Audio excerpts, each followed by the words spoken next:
Hello, children. Your fantasy fathers are back. It has been a little bit of time, but we're not tripping. Life happens, but the good news is life happens in the off season right now. So we got a little bit of time. The last time you guys joined us, we broke down our outfielders. Was a 1 through 25 based on their current ADP. So I think it's only right that we bring you guys outfielders 26 through 50 to kind of round things out. It is Blake Meyer. Always, I am here with Dylan Lydell. How you doing today, Dylan? I'm good, Blake. I'm ready to get back at it. I know we keep on having these mishaps or just like interruptions when we're trying to get on a roll here, but I think we're all settled down, ready to go. So let's get into it. Absolutely, I'm ready to get this thing going. I've missed this.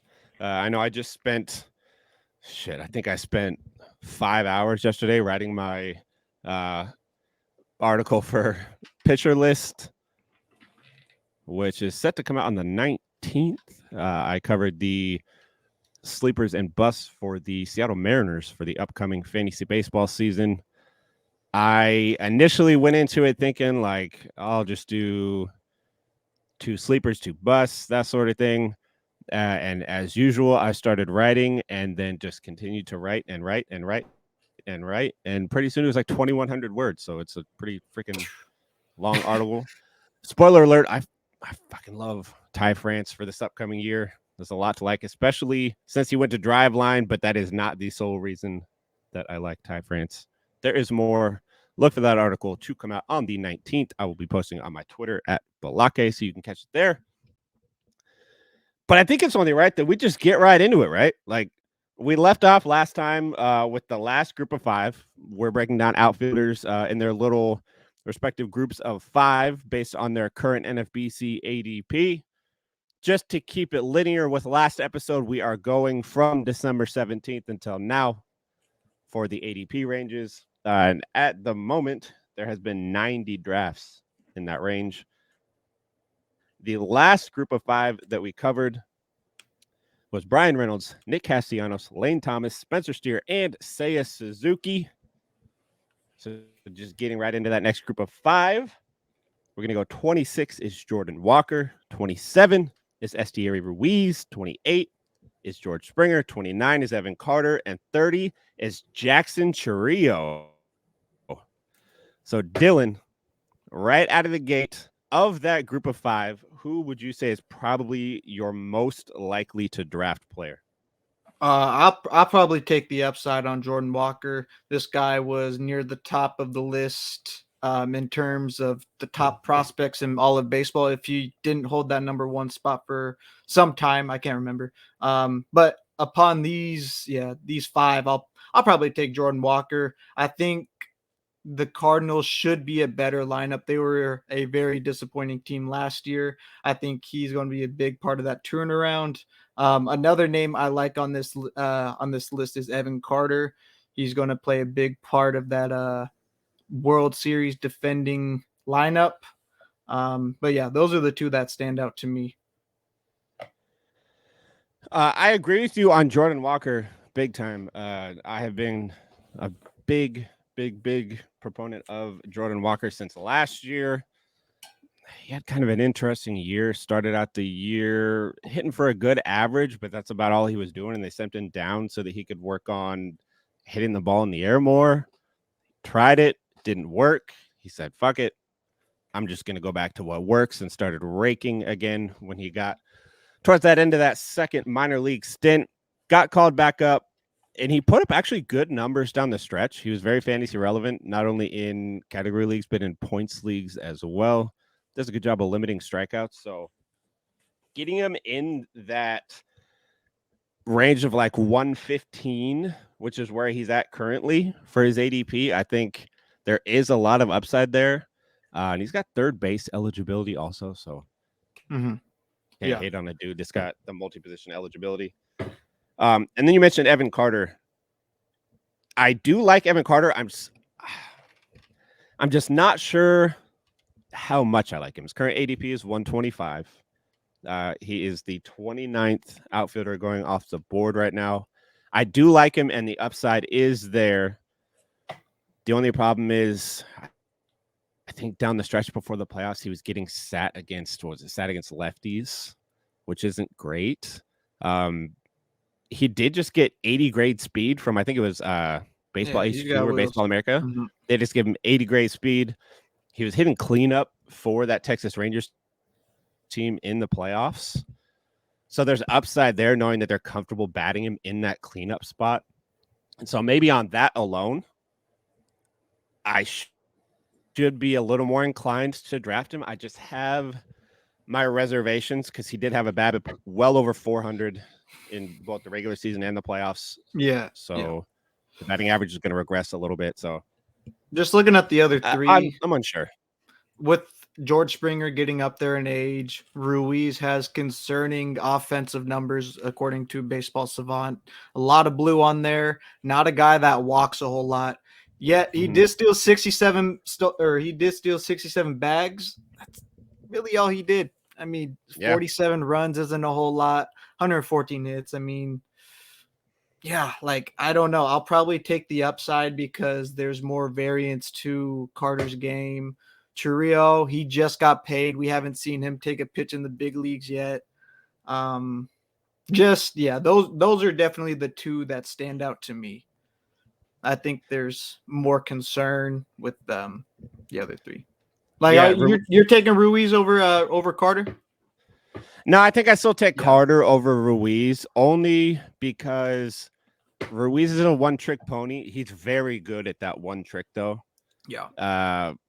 I mean, he could steal 100 bases this year, which 2 years ago was absurd to say that any player could do. But he dealt with injuries last year, limited his amount of games, still stole almost 70 bases. So if you can find a way to stay healthy, they're not going to do a whole lot much else in Oakland. So just let the kid run, make it at least entertaining when he gets on base.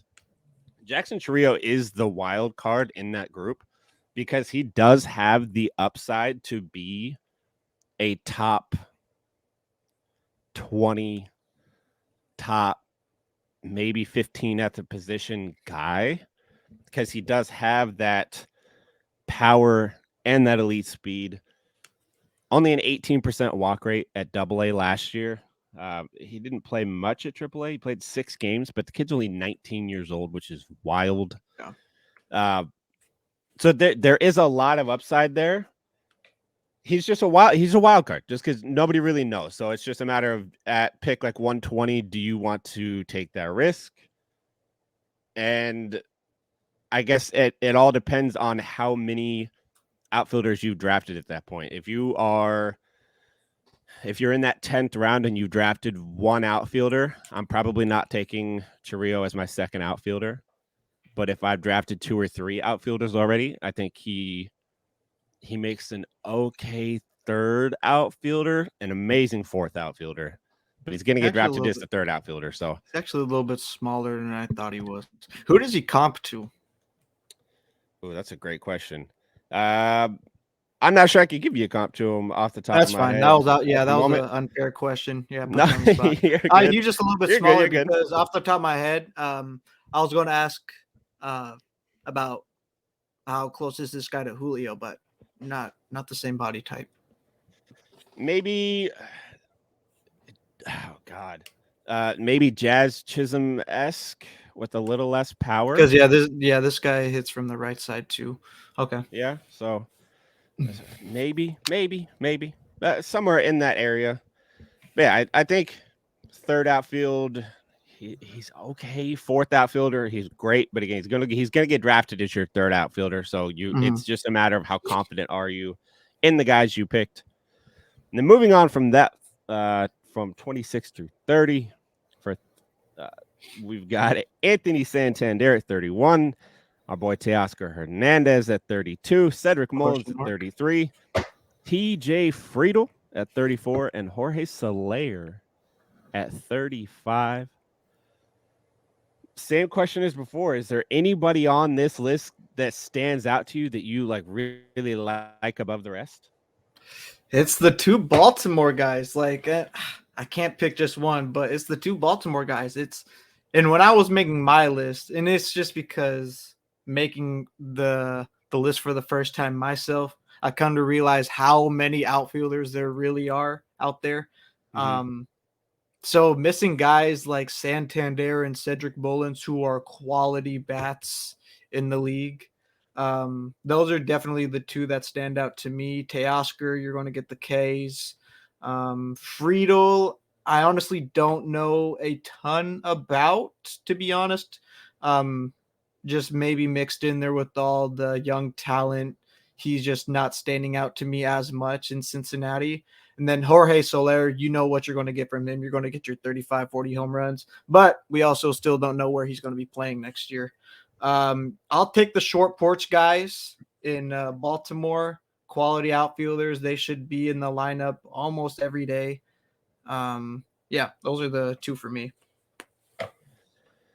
Yeah, I think Santander is probably my favorite on the list. He's been so consistent the last couple years, 30 plus home runs, gonna drive in 80 to 90, gonna hit about 250, like nothing crazy, but there's only so many guys that are going to hit 30 plus home runs in a season.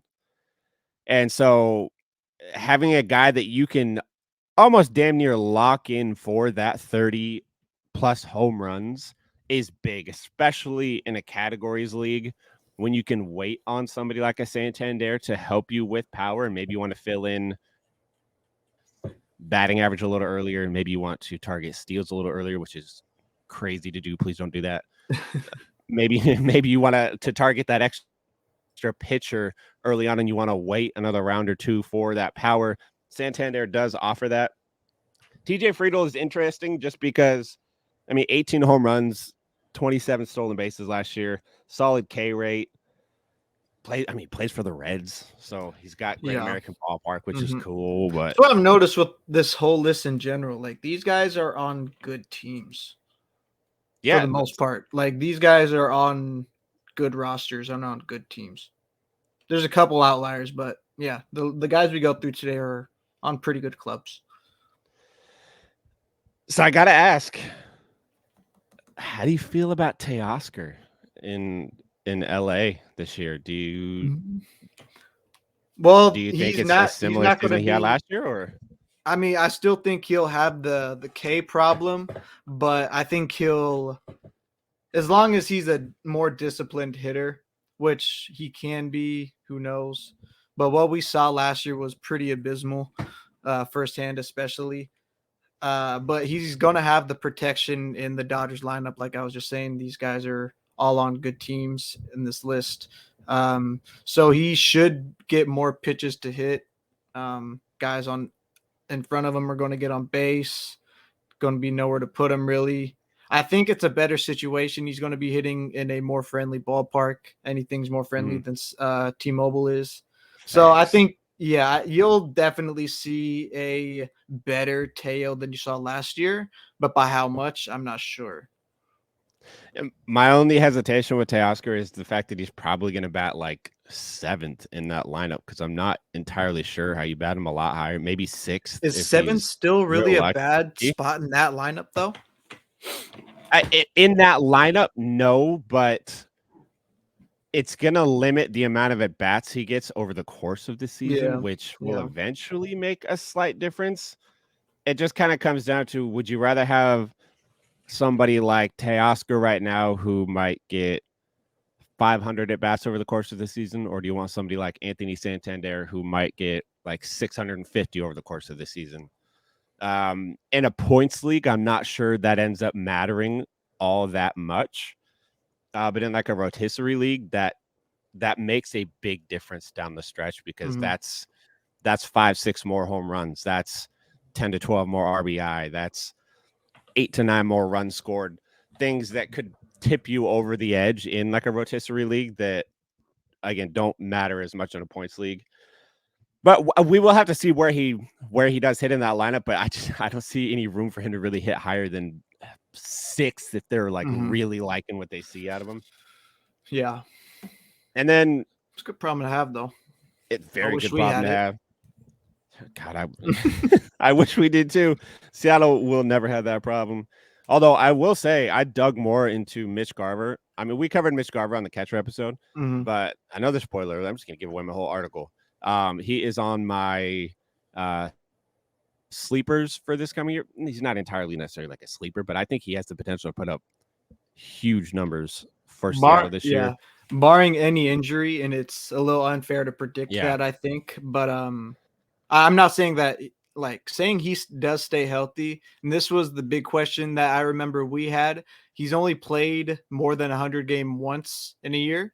This should be a place where he should easily play more than 110 games. I mean, platoon Cal at a catcher, and you still got Zavala to get some innings behind the plate, but like he should be in the lineup mostly every day as your DH. Yep, I think they already came out and said that he is slotted to be the everyday DH moving forward, which hallelujah. Mike Ford was technically last year. Gonna miss the big guy in the lineup. Not really. Mike Ford was such a weird guy to have to cheer for. Like he 10 straight at bats with a strikeout, and then he hits a fucking 460-foot walk-off dinger. Like just the weirdest combo. But Mitch Garver has an incredible eye at the plate. He makes great contact that some of these bigger guys don't really have the ability to do, or just flat out don't do. He pulls the ball a ton, and he hits the ball really fucking hard, which if you're going to be a right-handed hitter in the Mariners lineup playing at T-Mobile, you need to have the ability to pull the ball with fucking authority. Yeah. And he is one of the few guys that actually has that. He's going to comp very counting stat numbers wise, like home runs, runs, RBIs, very similarly to Teoscar Hernandez last year, but with a much, much, much better eye at the plate. He has a chance to hit 275 with that same like 28 home runs, 95 RBIs, changer. Which would be that's something the Mariners haven't had in a hot minute outside of like Julio. So that'll be cool. And then just to touch on Jorge Soler, I think we talked about it your last episode or the episode before. Sometimes when you do these episodes at this point of the year, it can be tough because some of these guys haven't signed. So it's really hard to project how a player will do when you don't even know where they're going to play. Granted, you normally don't have to wait this long for a lot of these to happen. I think there's like 38 days till like Mariners pitchers and catchers report. And guys like Blake Snell hasn't signed somewhere. Jorge Soler, who seemingly everybody was in on, hasn't signed anywhere. Seemed like the offseason was getting some momentum there for a little bit, but then just died again. The momentum was just all Dodgers. Yeah. Well, Dodger momentum. Yeah. And then after that, just to touch on, just to make sure we touch on everybody real quick, Cedric Mullins. He's probably on my do not draft list for this year. That's my next article coming out for FantasyPros. Shout out FantasyPros. That's coming out on like the 20th, I believe. I think Mullins is going to be on my do not draft list just because I don't think the power is there anymore. And he's a good speed guy, but not an elite speed guy. And with speed being so cheap, I'm not sure I want to use draft capital on somebody that's going to hit 15 home runs and steal 30 bases, which is cool, but he's going to hit like 240 for the year. When you can get guys later on down the list, like in this next section, for example, Riley Green's in this next section. I love Riley Green a lot more than I love Cedric Mullins for this upcoming year. So when I like a lot of guys way better farther down the list, I'll tend to move guys more to my do not draft list, not because they're not good, but just because I'm not a big fan of where their ADP is currently at, and I think I can get better value somewhere else. So moving on to that next section of guys, at 36, we have Ian Happ. 37, Tommy Edman. 38 is Wyatt Langford. 39, Chas McCormick. And 40, just mentioned him, Riley Green. Anybody standing out to you in that list of guys there? It's definitely the one that stands out. Riley Green. He's going to be a great pick at this spot. A little bit later than the group before. There's really good place to snag Riley Green, but it's also Wyatt Langford too. Like him being this high, and we're talking about it a little bit before the show.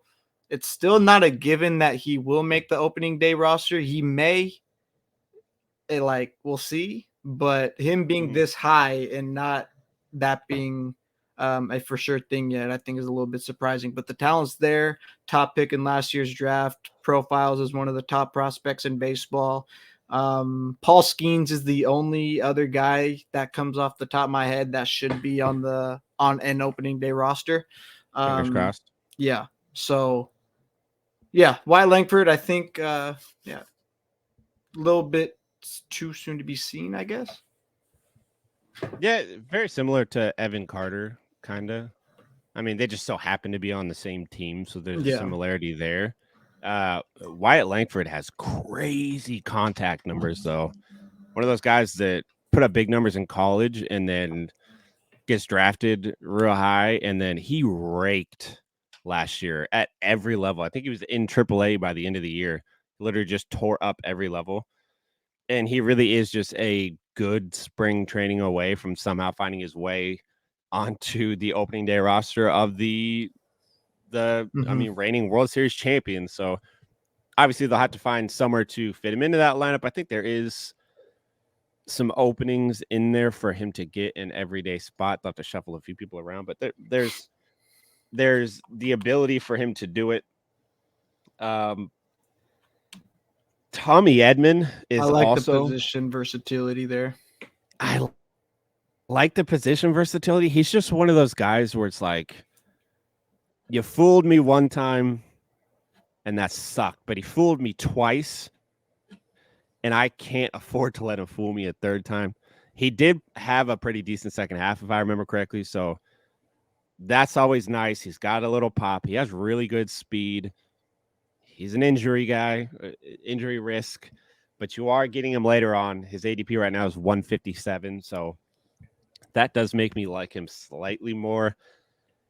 He's just one of those guys that's burned me a couple times, and I'll be damned if I let him fucking burn me again. Because, again, he's in that probably fourth outfield spot. Has second base eligibility, which is cool because second base is fairly thin outside of the top couple. Go check out our second base episode. We did that one previously on all of our podcast feeds, Apple Podcasts, Spotify, anywhere you stream your podcasts. You can find us. Just search the Fake Baseball Podcast. But at shortstop, eligibility doesn't excite me too much. There's a lot of really good shortstops, but the speed's there. I like the speed. One thing I want to point out is Wyatt Langford. His ADP right now is 161. He's been picked as high as 95 in this time frame, which is a bold ass move. Whichever one of you took Wyatt Langford in the top 95 picks, good on you. That could pan out. Chas McCormick. Okay, so first of all, Riley Green. Really like Riley Green. I kind of touched on that a little bit. He is one of the guys who makes really good zone contact. He had his ups and downs a little bit last year, but much like Spencer Torkelson, he's kind of coming into his zone the more reps he gets, which is what you hope for from these young guys. Makes great zone contact, gets the bat on the ball with some power, which is nice. And he's got a good line drive. It's a big yard. Yeah, he's line drive hitter with some pop, which is cool. So he could hit 280. A lot of grass. Yeah. So yeah, there's upside there. I like him.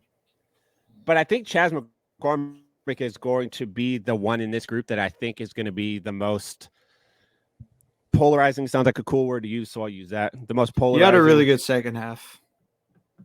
I do remember that. He did, man.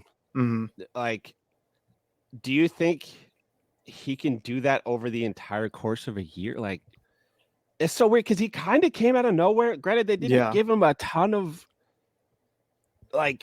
playing time previously. I don't really know how to put it. 119 games in 2022, only 407 plate appearances, hit 14 dingers, but struck out almost 30% of the time. Identical stats in 2021. I think it could have been crazy. Could have been a guy that just got hot. He did get hot there for a while too. He was one of the could have been an anomaly. And that's where you've got to, at this point, you factor that in a little bit while you're drafting. Yeah. But again, it picked like 160, right around there. Are you going for guys with the higher upside over the higher floor at this point? Like, would you reach for maybe a guy with the higher upside rather than somebody that's a little safer pick? Yeah, no, especially with Chas McCormick, like we just went over. Like the second half of last year was probably the best version of McCormick we've seen. So I'll probably just take the upside on a Riley Green or a couple of the names I see listed after this. That's probably where I would go. But in this just in this circumstance, just because I don't think we've seen enough consistency from McCormick. He's been around long enough before. I don't know if I get that excited about his second half. Like I said, I'll take a Riley Green or a couple names I see listed below him here. Speaking of the names listed below him, let's move on. Pick 41 is Masataka Yoshida. 42 is his Boston running mate, Jaron Duran. 43, James Outman. 44, Brandon Nimmo. And 45, Christopher Morel. Mm-hmm. Let's just keep feeding that same question. Who we liking out of this group of 5 guys right here? I love Yoshida. I love his game. He's not going to provide the power numbers, but he's going to hit you 280 to 300 in that park. He should get a lot of doubles, just sprayed all over the yard. But James Outman is also the other one that stands out to me too. Runner-up for Rookie of the Year, loaded lineup, should be their everyday center fielder, so he's going to be in there. Those are the 2 for me. Somebody's going to call me crazy. Probably a lot of people are going to call me crazy. But I do my rankings on the FantasyPros expert ranking panel. I have Masataka Yoshida as my 21st overall outfielder it's wild for 2024.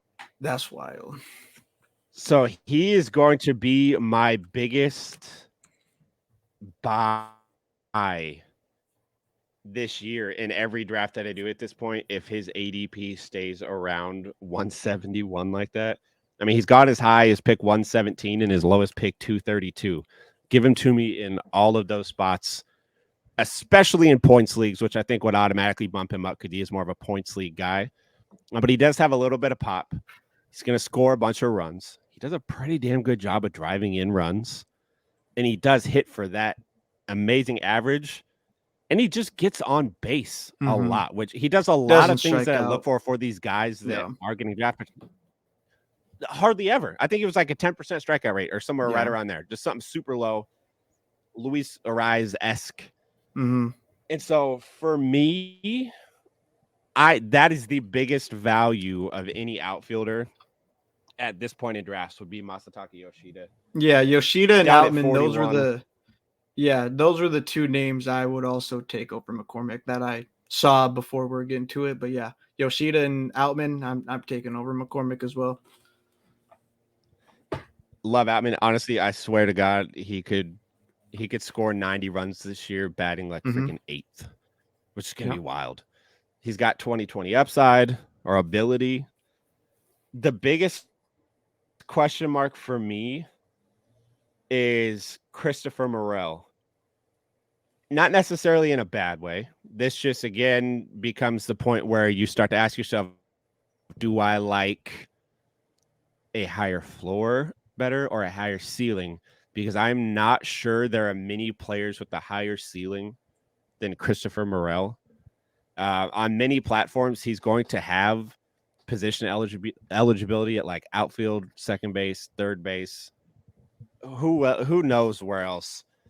He has crazy power. He did kind of figure things out as the year went on to get a little more consistent. I don't know.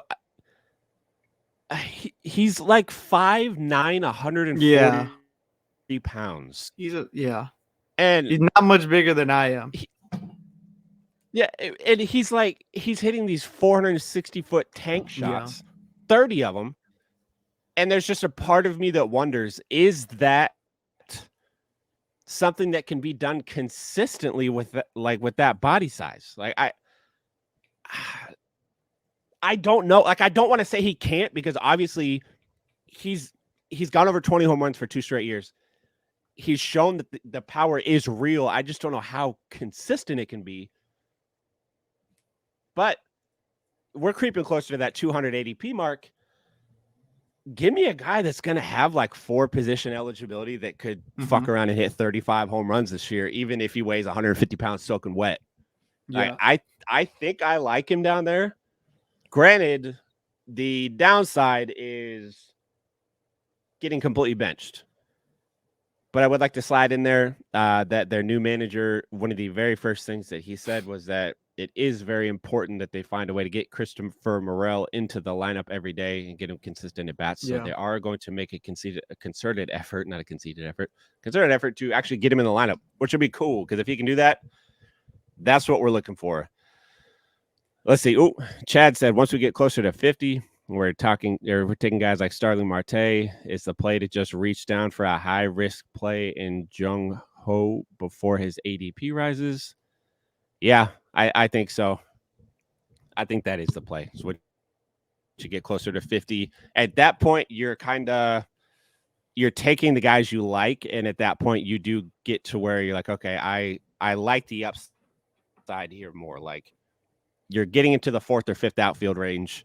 And for your 5th outfielder, I'm not too keen on taking that guy with the safe floor. For my 5th outfielder, give me somebody that can just, even just for a month, just go off. Like last year, Kelnick, my dude, my sweet prince. R.I.P. You're still alive, but we just miss you. I miss you greatly. He was a great 5th outfield choice that ended up panning out in the beginning of the year. He put up the crazy numbers at the beginning of the year, and it really panned out. And he did become somebody that was droppable. One piece of advice that I like to throw out there is Nick Pollock from Pitcher List. Shout out, Nick. I had him on my previous podcast a couple times. We talked pitching, and one of the things he told me he liked to do was when you get down to those later starting pitchers, like towards the end of the draft, they're not guys that are going to be on your team for the entire year, more than likely.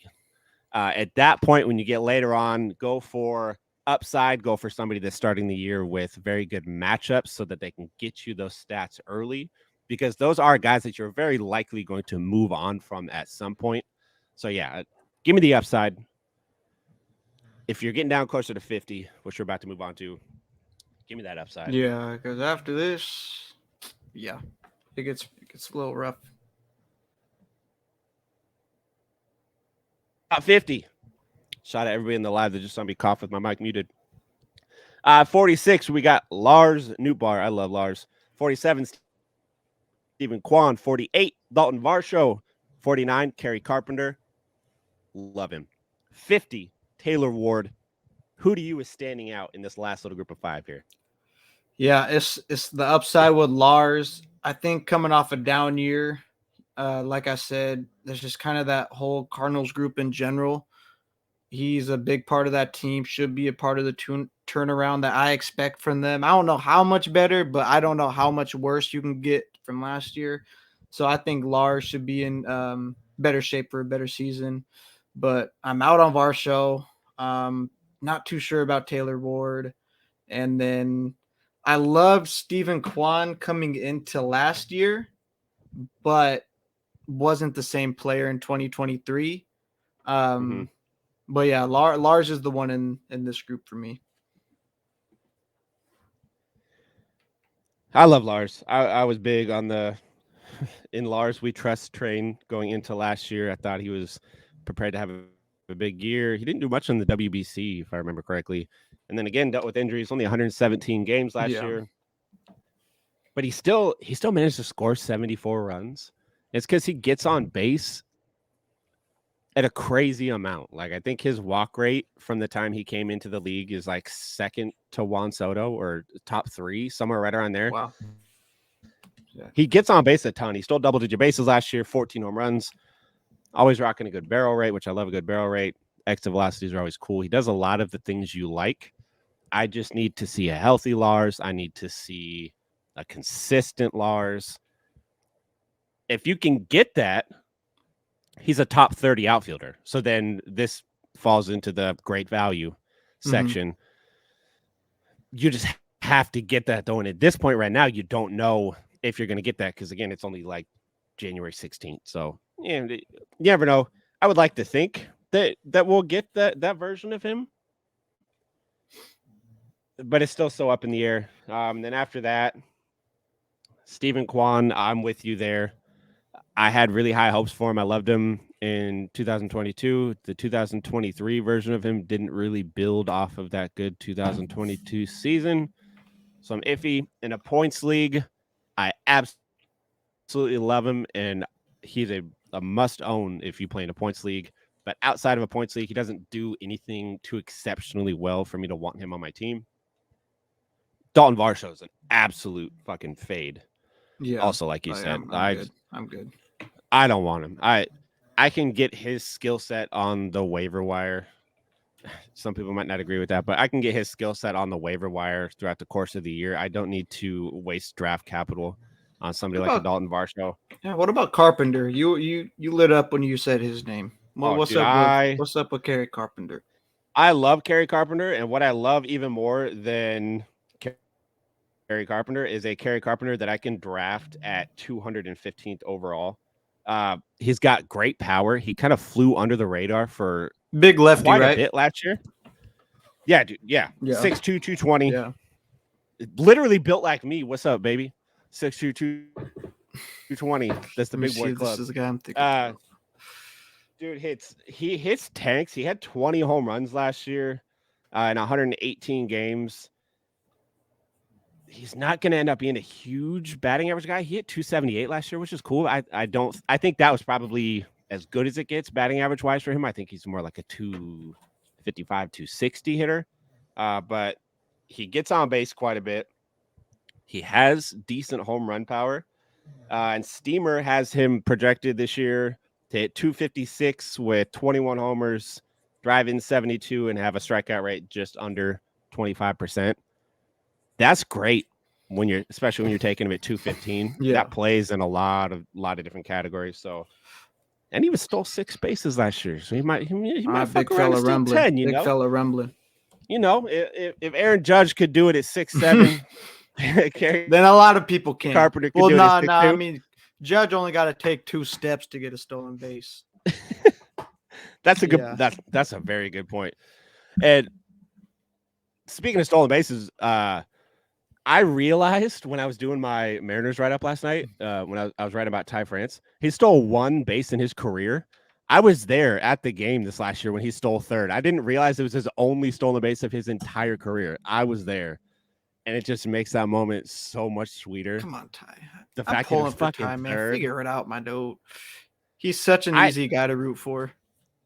He is. Mariners fans did turn on him a little bit there towards the end, which I get. He had like 25 ground into double plays last year. No, it was tough. Wild. Yeah. Spoiler alert from my research. He went to Driveline. Obviously, I don't think that's new news to anybody. I've been my biggest reason for those cage sessions have been amazing. Yeah. And it's the perfect place for him to go because there's a lot of things that Driveline can't necessarily fix. One thing they can help with is bat speed. They can help with your swing. They do a good job of helping with exit velocities. Ty France had an average exit velocity of 84 miles an hour on fly balls last year. That's why he hit like 12 home runs, because all of his fly balls he hit were little fucking duds. And he only hit 204 off of fastballs, which makes me think that bat speed, like if you combine it, makes me think the bat speed's just not there for Ty at this point. Driveline can fix something like that. Yeah. So we can get the 2022 version of him that hit 20 home runs. We can get the 2021 version of him that hit like 18 while hitting 290. Like that's a real possibility. Yeah, even like so shout out guys, Ty France. Even in the boys at Driveline too, breaking down his swing. Ty's asking for some feedback, asking questions and stuff. I mean, but yeah, like the video that dropped, was it this morning or yesterday. Just came Yeah. out. Like he was breaking it down, trying to find ways to get more connected. We'll see. I'm pulling for him. He's an easy guy to root for. The relationship with him and JP is really fun. It really is. And if you're an Autumn Mariners fan and you're listening to this, pay attention to him Too this bad. next year. Too bad. If you want to pay attention in the fantasy world, I think his ADP right now is like 350. So if you want to talk about draft steals, Ty France is there because you can get a lot of people around 350, but you're not going to get in with the upside that someone like a Ty France has. Yeah. And then just to round out that top 50, Taylor Ward is there at 50. I loved Taylor Ward going into 2023. Injuries really fucked him last year. Yeah. And it didn't ever really feel like he fully recovered. I need to see where he stands this year. Because again, he does have that upside. He has a weird upside. He doesn't have like top 15 at the position upside. He has like consistent top 25 to 28 upside. Consistent if he's healthy. He's the Angels Swiss Army knife, isn't he? No, that's more like Luis Rengifo. Swear, who am I? I know it wasn't. It was another guy I thought for the Angels that was just all over the field for them. What am I thinking about? Ward pretty specifically plays outfield, but Rengifo I think plays like second, short, third, outfield. It wasn't Rengifo. Like I'll have to go back and look. It's all right. Yeah, no, it is a white dude that I'm thinking about. God, who am I thinking of? I swear it was Taylor Ward. All right. Yeah, I think if you want to bet on Taylor Ward at 218, God, I'm not gonna lie. The more I say his name, the more I'm really not wanting Taylor Ward this year. Then his ADP right now is 218. Kerry Carpenter is 215. I love Kerry Carpenter more than I love Taylor Ward. So automatically, in like what is that, like the 12th round, I'm gonna take Kerry Carpenter over Taylor Ward. And Kelnick's at 225, and I love me some Jared Kelnick. I would probably take an Atlanta Braves Jared Kelnick over a Taylor Ward, and Jared Kelnick's going a full round later. So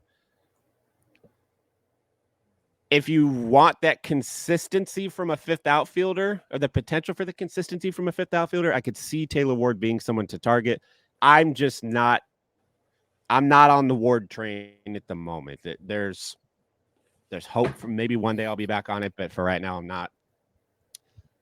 But we appreciate everybody checking out episode 19 of the pod as we get back on that podcast train. If you guys could do us a big favor and give us a 5-star rating and review on whatever podcast platform you listen to your podcast on, and make sure you turn on those auto downloads. That goes a long way towards helping us continue to climb up these podcast charts. Make sure you follow us on all of our socials at Fake Baseball on Twitter. I'm going to be honest. I'm not enjoying posting TikToks. I'm sorry if any of you are listening to this and you're like, man, seeing the clips of you guys from the show on TikTok. The amount of time that it takes me to make those videos sucks. So maybe when I really get back in the swing of things, I'll get some more clips fired off. But for now, you don't really need to follow us on TikTok because I ain't posting shit there right now. Anyways, you know what? But I may got some for that. We'll see. Let me see. I like it. Let me see. We're also on Facebook. Look us up on Facebook, the Fake Baseball Podcast. Look me up on Twitter or X or whatever the hell you want to call it, at Balake with 2 H's. And you can follow Dylan at DLydell_09. And we will catch you guys next time.